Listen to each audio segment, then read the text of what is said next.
Bom dia, bom dia! Graça e paz a você que acompanha o Devocional Casa da Graça aqui no canal Acessando a Graça. Hoje é 22 de novembro, nós temos mais um vídeo da série Princípios para Recomeçar. Hoje o nosso tema é procurar atentamente, mas antes eu gostaria de pedir para você se inscrever no canal se você não é inscrito, deixar o seu like aí, compartilhar, fazer chegar a outras pessoas. E nós continuamos lendo Lucas capítulo 15, falando sobre a parábola da dracma perdida. Agora o versículo 8 que diz assim: ou qual a mulher que, possuindo 10 dracmas e perdendo uma delas, não acende uma candeia, varre a casa e procura atentamente até encontrá-la?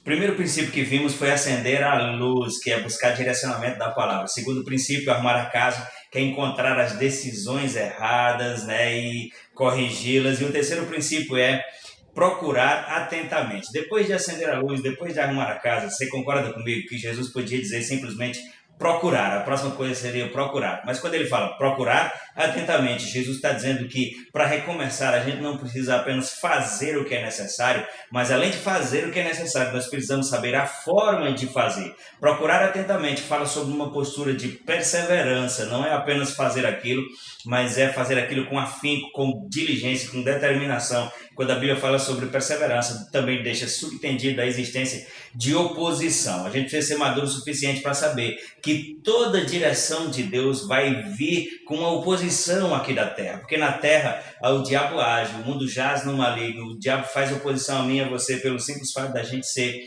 cristão. E a Bíblia está cheia de exemplos. A Bíblia diz que para o nosso ensino ela foi escrita. A Bíblia está cheia de exemplos de homens e mulheres de Deus que receberam uma direção e com essa direção vieram oposições e eles tiveram que se manter firmes. Por isso que depois de acender a luz, depois de arrumar a casa, o próximo passo é procurar atentamente que além de fazer o que tem que ser feito, existe uma forma de fazer. E essa forma é perseverante, essa forma é diligentemente, em função das oposições que se levantam. Falar sobre oposições não é engrandecer o diabo, nem muito menos enfraquecer a nossa posição de mais que vencedores. É trabalhar com honestidade, falando com pessoas sérias, porque quando a Bíblia diz que vocês somos mais que vencedores, também deixa subentendido as oposições. Nós já vimos aqui em outros devocionais que a peleja não é nossa, a batalha não é nossa, a batalha sempre vai ser de Deus, mas os nossos inimigos nós temos que descer contra eles, porque é o nosso posicionamento que ativa a intervenção de Deus. Então, deixa eu pegar um texto aqui de Paulo escrevendo aos Coríntios para que você veja na prática isso aqui. 1 Coríntios capítulo 16, versículo 9, Paulo diz assim: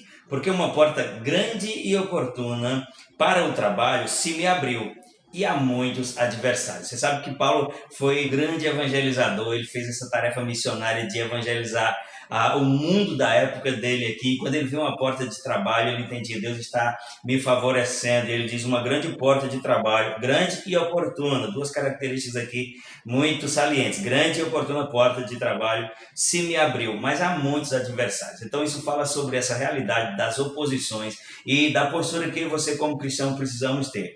1 Coríntios 15, 58 vai dizer: sede firmes e constantes, sempre abundante. Essa expressão sempre abundante encaixa dentro da dinâmica da caminhada da fé, que é de degrau em degrau, de fé em fé, de glória em glória. A Bíblia diz: conheçamos e prossigamos em conhecer. Então isso é a dinâmica que sugere continuidade. Você está entendendo a mensagem do devocional de hoje? Procurar atentamente. Fala sobre não só fazer o que tem que ser feito, mas fazer da forma certa. Estou sendo repetitivo para que isso fique bem gravado na sua mente. Para encerrar esse devocional, eu quero ler Hebreus capítulo 10, versículo 36, que diz assim: vocês precisam perseverar. Em outras versões diz: contudo tendes necessidade de perseverança. Agora veja a continuidade: de modo que quando tiverem feito a vontade de Deus, vocês recebam o que ele prometeu. A Bíblia vai dizer em outras ocasiões que aquele que vencer receberá. Nós já entendemos que a posição de vencedor não é por aquilo que a gente faz, mas por aquilo que Deus fez por meio de Cristo e nos deu. E a nossa postura é posicionarmos em fé, corrigindo o que tem que ser corrigido e não abrindo mão em função das oposições, porque, acredite, elas virão. É o papel do diabo, ele não vai deixar de fazer isso. E o texto diz: depois que tiverem feito a vontade de Deus, recebam o que ele prometeu. A promessa ela vai se cumprir depois que você passarmos pelo teste da perseverança, de não desistir. E eu preciso concluir aqui te dizendo que esse texto, esse devocional, está muito ligado aos outros, inclusive ao primeiro que fala sobre acender a luz, que é buscar direcionamento. Por que eu estou pontuando isso novamente? Porque perseverança sem direcionamento é apenas teimosia, é apenas insistência, e nós precisamos ser insistentes, mas nós precisamos de direcionamento, porque senão eu vou estar sendo insistente, eu vou estar sendo perseverante numa direção errada, usando uma ferramenta errada ou numa causa errada. Por isso que nós precisamos daquele primeiro ponto, que é acender a luz. Então, perseverantes com direção é a certeza que você vai resistir e vai conseguir, porque é isso que Deus quer, é a vontade dele, que a gente não só comece, mas que a gente conclua. Eu quero confessar a palavra, eu quero que você repita comigo e diga assim: estou assumindo uma postura de perseverança, não vou retroceder. Deus está sempre comigo, vencerei as oposições e avançarei para o propósito. Amém? Faça comentários aí, compartilhe esse vídeo, pratique essas verdades, porque a bênção está no praticar, e eu espero você no vídeo de amanhã, em nome de Jesus.